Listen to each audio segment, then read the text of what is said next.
Hello दोस्तों, कैसे हैं आप सभी। उम्मीद करती हूँ आप सभी भी बहुत अच्छे होंगे।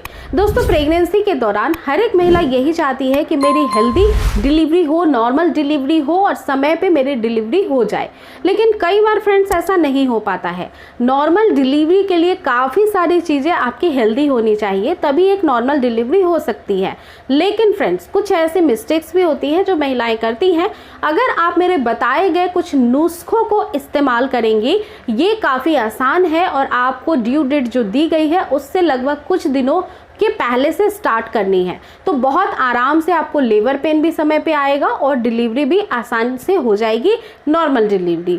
क्योंकि फ्रेंड्स, एक्चुअली में होता ये है कि जब भी मैं किसी भी फीमेल से बात करती हूँ, वो प्रेग्नेंट होती हैं तो नॉर्मल डिलीवरी को ही एक्सपेक्ट करती हैं।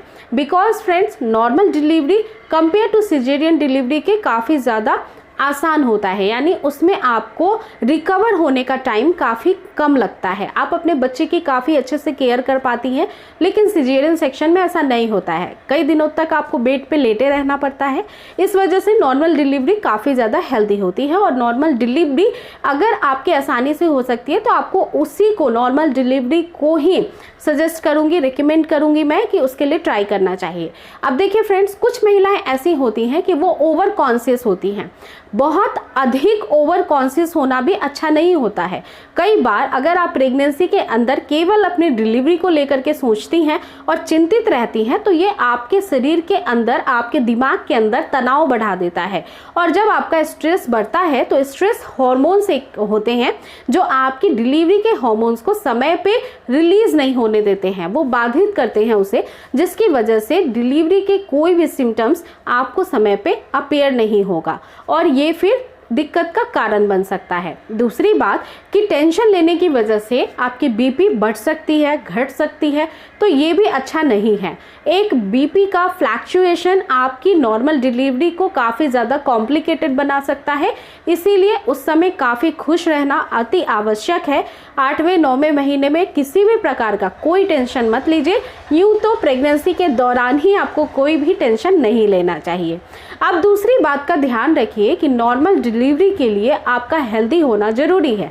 शरीर के अंदर किसी भी तरह के पोषक तत्वों की कमी रहेगी तो बच्चे का हेल्थ ग्रोथ अच्छा नहीं होगा।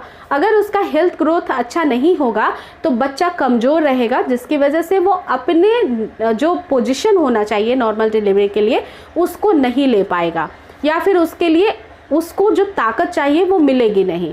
इसलिए हमेशा न्यूट्रिशनल डाइट आप फॉलो करिए और एक बैलेंस डाइट को फॉलो करिए। जैसे कि दोस्तों, बाहर का कोई भी खाना आप मत खाइए, चाहे वो डब्बा बंद खाना क्यों ना हो, चाहे वो जूस क्यों ना हो। घर पे जो भी खाना खाना है, शुद्ध बनाना है वही खाना है, घर पे निकाला हुआ जूस लेना है।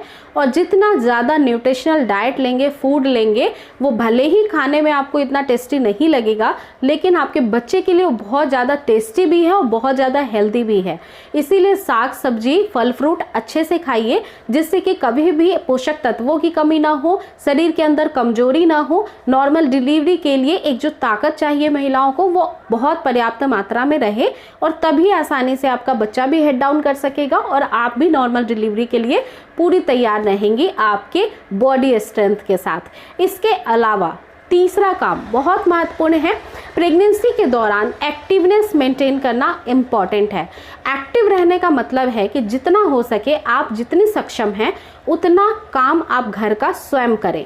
इसके अलावा अच्छे से टहलें, अच्छे से एक्सरसाइज करें जो प्रेगनेंसी के अंदर आप कर सकते हैं। जैसे कि आप कई सारे योगा कर सकते हैं जो बैठकर आराम से किए जाते हैं, आप टहल सकते हैं आराम से। तो ये सारी चीज़ें आपको through out the 9th month करना ही चाहिए। इससे फ़ायदे ये होते हैं कि एक तो आपकी बॉडी एक्टिव रहती है, शरीर के सभी हिस्सों में ब्लड का सर्कुलेशन अच्छे से होता है। इसके अलावा जॉइंट्स मूवमेंट अच्छे से होते हैं, जिसकी वजह से आपके लिगामेंट्स भी बहुत अच्छे से फ्लेक्सिबल होते हैं। आपको पता होगा कि जब आपकी नॉर्मल डिलीवरी होने वाली है, आपके pelvic girdle area, pelvic muscles flexible होने चाहिए, यानी नॉर्मल डिलीवरी के लिए पैसेज जो है वो ओपन स्मूथली होना चाहिए। और वो तभी होगा जब बॉडी स्टिफ नहीं रहेगी, एक्टिव रहेगी, ब्लड सर्कुलेशन बॉडी में अच्छे से होगा। इस वजह से बहुत ही अच्छे से आपको एक्टिवनेस मेंटेन रखना है।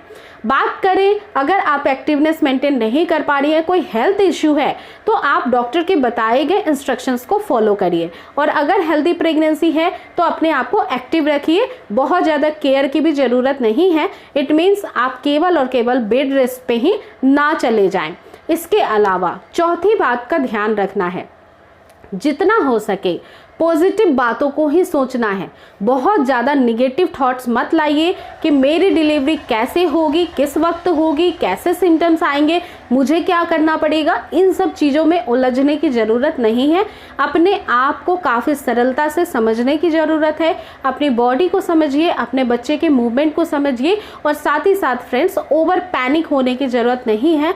कई बार महिलाएं बहुत ओवर स्ट्रेस ले लेती हैं, पैनिक हो जाती हैं, उनका स्ट्रेस बढ़ जाता है, स्ट्रेंथ डाउन हो जाता है, जिसकी वजह से वो गिव अप कर जाती है नॉर्मल डिलीवरी के समय। फ्रेंड्स अपने आप को मोटिवेटेड रखिए, वैसे ही लोगों की बातें सुने जो नेगेटिव बात आपके पास नहीं करते हैं, ना ही कोई जेंडर प्रेडिक्शन करते हैं, लड़का लड़की के बारे में बताते हैं, ना ही डिलीवरी के आपको जो डिलीवरी के समय जो बातें होती हैं उसके एक्सपीरियंस से डराते हैं। तो आप समझ रही हैं कि आपको क्या करना है। उम्मीद करती हूँ ये छोटी सी वीडियो आपके लिए बहुत हेल्पफुल थी। अगर आप ऐसे ही वीडियोस को देखना चाहते हैं तो आप जरूर चैनल को सब्सक्राइब कर लीजिएगा, और साथ ही साथ अदर सोशल मीडिया प्लेटफॉर्म पे जैसे कि इंस्टाग्राम और फेसबुक पे पूजा घर संसार की आईडी से मुझे फॉलो कर सकते हैं। तो मिलती हूँ फिर अगले वीडियो में काफ़ी अच्छी टॉपिक के साथ जो आपके लिए होगी बहुत हेल्पफुल। अपना रखिएगा, तब तक आप पूरा ध्यान। Take care guys, thanks for watching.